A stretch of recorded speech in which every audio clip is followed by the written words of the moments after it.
Hi everyone, welcome back to another video from Trading for Beginners.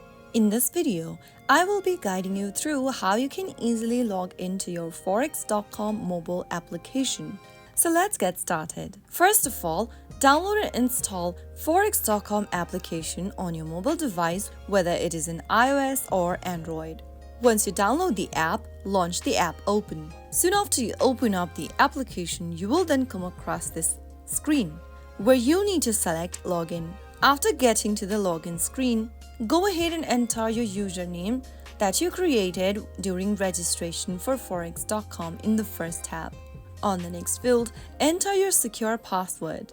Your username and password will be emailed to you on your registered email inbox.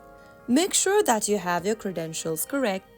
If you'd like the device to remember your username for future use, make sure to tap on this Remember Username box as well. But if you are using a public device, make sure to leave the box unchecked for security reason.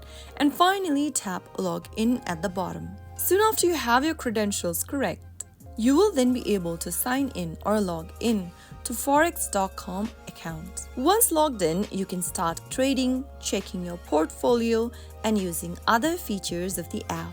So that's how it's easily done. I hope you found the video helpful. If you did, make sure to give us a thumbs up. Subscribe to Trading for Beginners for more tutorials like this. I will see you again in the next video. Thank you for watching.